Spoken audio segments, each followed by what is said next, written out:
among them, of course, but there are people here who would suggest that you might be ducking Lennox Lewis. Well, let me say this. I've never ducked a good fight in my life. Actually, it's personal between me and Lennox, and I would love to fight him. Mm-hmm. But is he out of the question as far as you're concerned for the foreseeable future? I think now, maybe perhaps for a year, but again, I called my manager one Saturday morning after the Holyfield fight, and I said, look, I want Lennox, and you know, so he tried to get Lennox, actually on 6 occasions, but he wouldn't take the deal. See, Lennox knows that by a certain time, if I don't fight him by a certain time, the WBC will strip me. So actually, he's taking the easy way out, and he wants him to give him a title. But I think people all over the world know that I'm the heavyweight champion of the world. So in order to be recognized as champion, you must beat me. Okay. Let's hear what Lennox says about it, shall we? Sure. He's not exactly with us. He's over there in sunny Jamaica because he's on holiday. Hey, Lennox, can I ask you a question? Isn't the suit nice I have on? Huh? And see, with a suit on like this, most people would wear a cummerbund, but the heavyweight champion of the world wears this.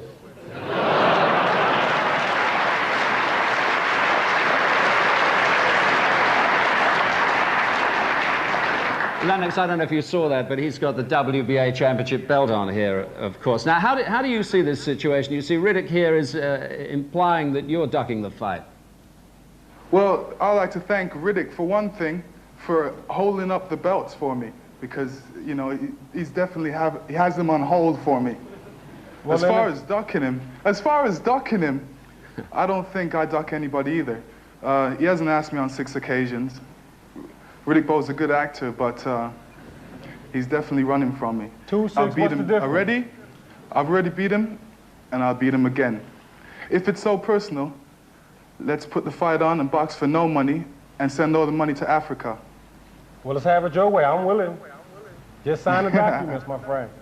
But what is the position with you? You were offered, as far as I understand it from Riddick and his manager, Lennox, you were offered a tilt at the title first time. He was going to make his first defense at you, but you turned it down for some reason.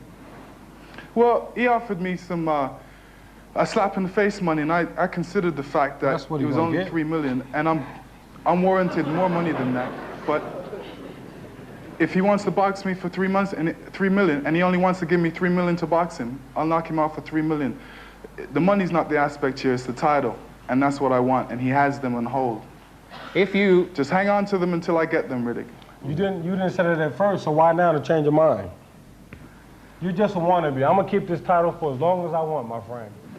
Yeah, run. You can keep ducking me. I don't think so. But I knocked you out already, and I knock you out again. Lennox, you never knock me. I've never been off my feet. The referee stopped the fight. You had a lot of luck. Okay, chaps, now you're going pretty well, both of you. I think it's an even contest here just at the moment. But the extraordinary thing is you guys used to be in the same amateur team, didn't you, for North America? Is that right? Yes, at that point, I played with Lennox and what have you, and we got along pretty well. But again, as Ollie once said, us dinosaurs can't be friends. So, Lennox, you, come this time next month, will be named as the WBC champion, I presume. They'll take it from Riddick if you don't meet. What sort of satisfaction will that give you? Because, to be fair, I mean, this man's got the real title, hasn't he? Yeah. Well, it won't get, you know, basically it's taken away my glory, the fact of knocking him out in the ring. But, you know, I'm willing to wait. If he's willing to, you know, duck and dive, I'll wait for him, because the crowd will demand it. After he turns around and realizes that he has no other place to go, he'll remember that Lennox Lewis beat him. Wishful thinking. He could never knock me out on one of my bad days. Okay. Lennox, you stay there, because there's a third man involved in this, or would like to be involved in it, I presume, and that's our old friend Frank Bruno, who's in this show every year. He's been doing it longer than me. Frank, come on up.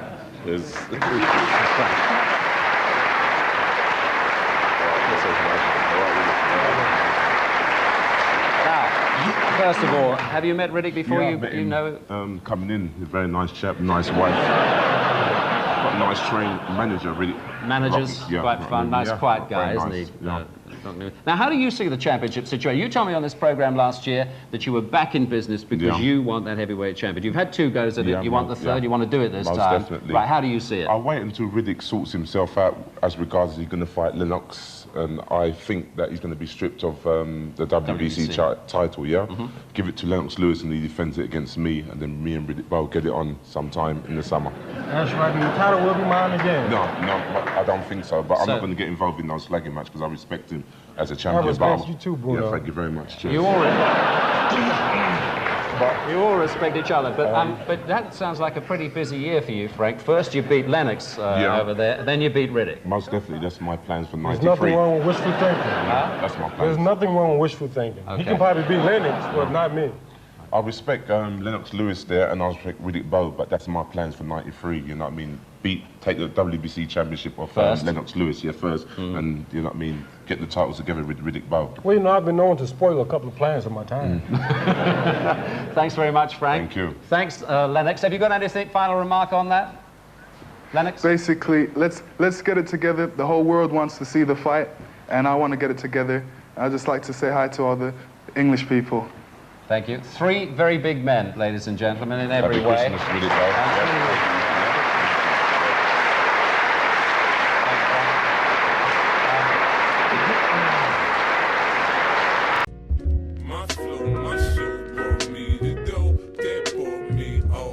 Fancy things, my crib, my cars, my clothes, my jewels. Look, homie, I came up and I ain't changing. You should love it way more than you hate it. Oh, you mad? I thought that you'd be happy I made it. Your boy BT, and I came here to talk some boxing with the thousands of True School Sports subscribers. Now, in this video, guys, we are going to do a couple of things. Number one, we are going to properly interpret boxing history, because oftentimes, particularly in this era of social media, when we talk about certain fighters and certain events in boxing history, you know, they've been rewritten over the course of time. Certain narratives have been pushed and spewed out there that the truth has been diluted. So we're going to do that. And we're going to, at the same time while we're doing that, stick up for one of our friends. And that friend is Riddick Big Daddy Bowe. You know, Riddick Bowe, one of my best friends in boxing. You know, me and Riddick Bowe, been knowing Bowe for about 4 years. Bowe is an absolutely awesome person, an awesome man. One of the nicest, most genuine, most humble people I've ever had a chance to meet in my life.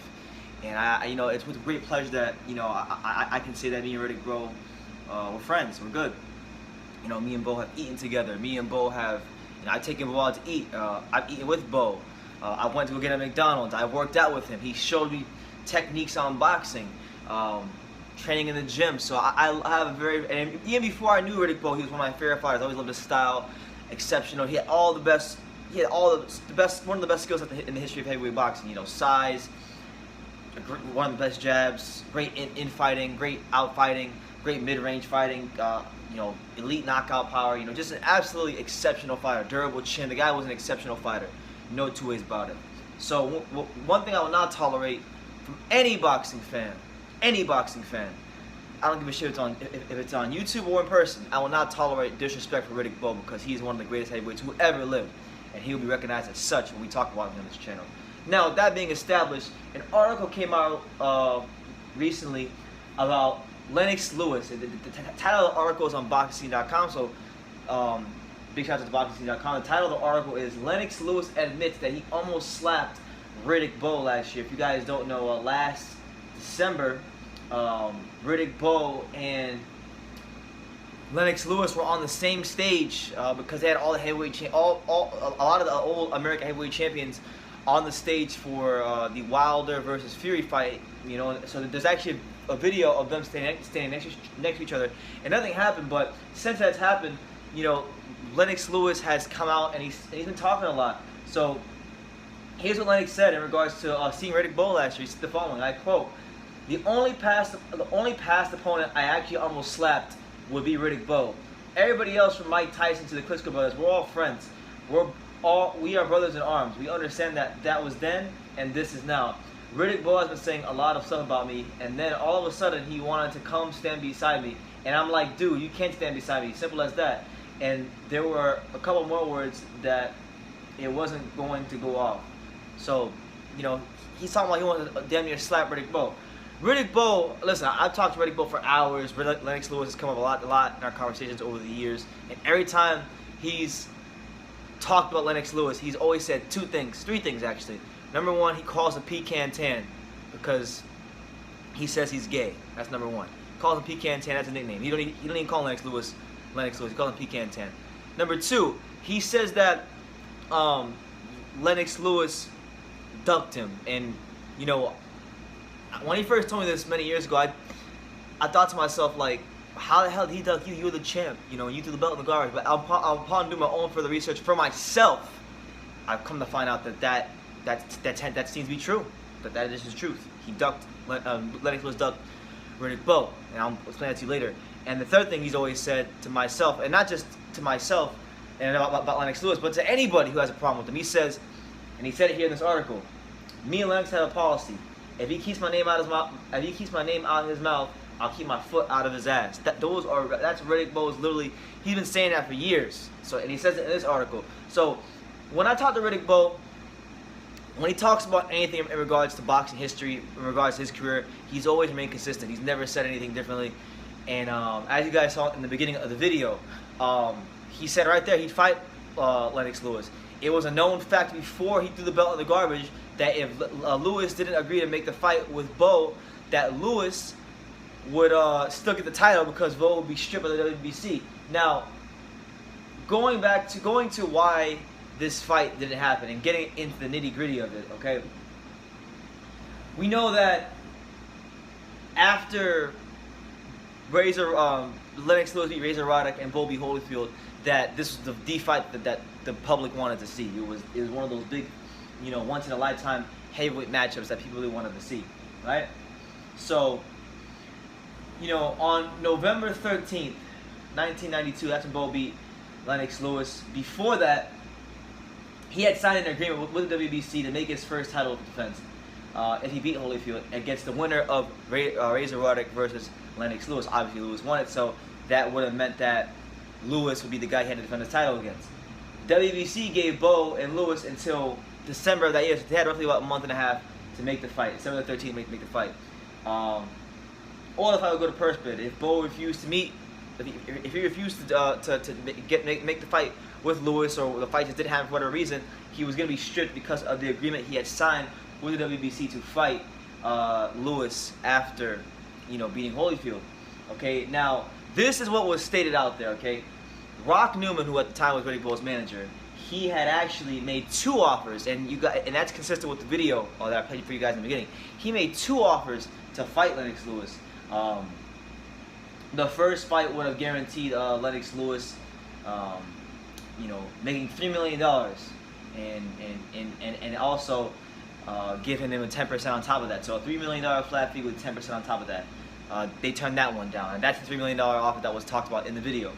The second offer for Lewis was to refuse to fight for the WBC title right away, have an interim fight in the U.S., and he could fight $2.5 million. So it was to get $2.5 million in the interim fight, and then he could fight both for $9 million, or a $9 million flat fee, or a percentage that can be negotiated. Now, Lewis's manager, his longtime manager, Frank Maloney, he rejected both of those offers from Riddick Bowe. Those are facts. It's not me making this up. It's not me because I'm a fan, a friend and a fan of Riddick Bowe, sitting here just saying that, you know, to stick up for him. These are actual facts. You can go look this up for yourself. Don't take my word for it. You know, so.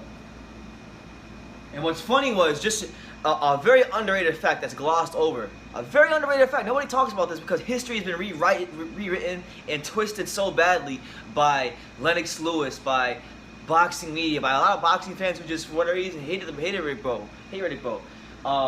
An underrated fact was that Lewis's manager, Frank Maloney, later had a change of heart and agreed to the first offer.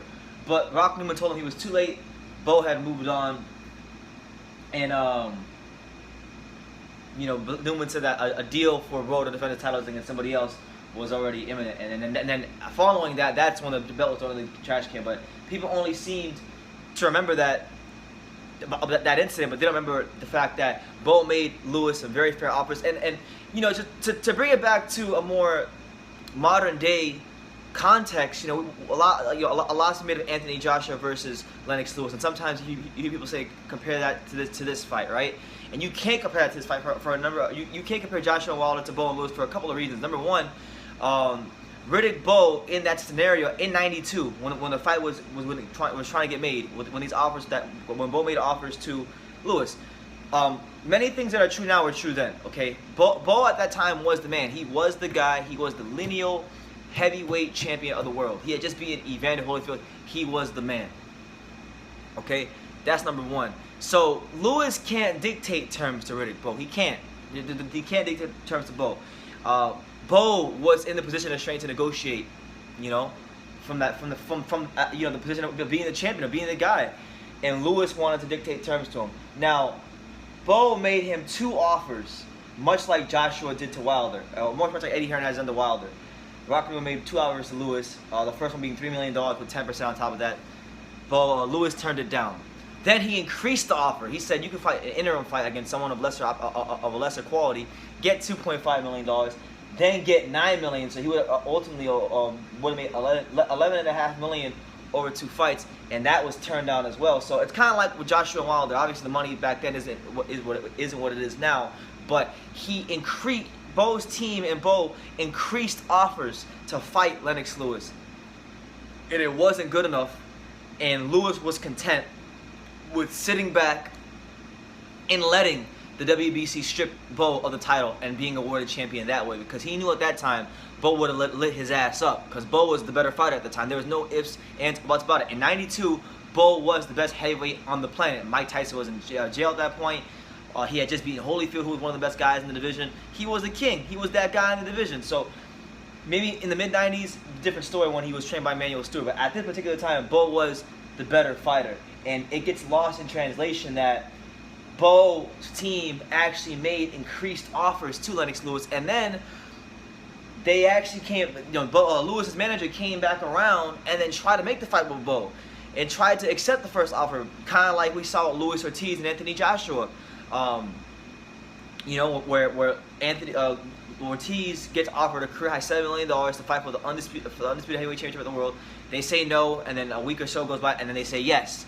So I've always said that Riddick Bowe is more like Anthony Joshua than he is like Deontay Wilder, because people compare Deontay Wilder to Riddick Bowe, but people forget that no, he's more like Joshua, because for one, in '92 he was the A side, he was the guy that was in the position of strength, he was the lineal heavyweight champion. In fact, he was the WBC champion and the lineal champion, so he was in a better position than AJ was. He was the guy who he was the man who beat the man, and he had a WBC title. So he was like Joshua, but in some ways even better than Joshua, at a better position. And had beaten an A-level fighter to get the title in Holyfield, in his prime, something Joshua has not done. So, with that being said, he's more like Joshua. Lewis is more like Wilder. That's why Lewis is what PBC and bigs Wilder up so much, because Lewis is more like Wilder.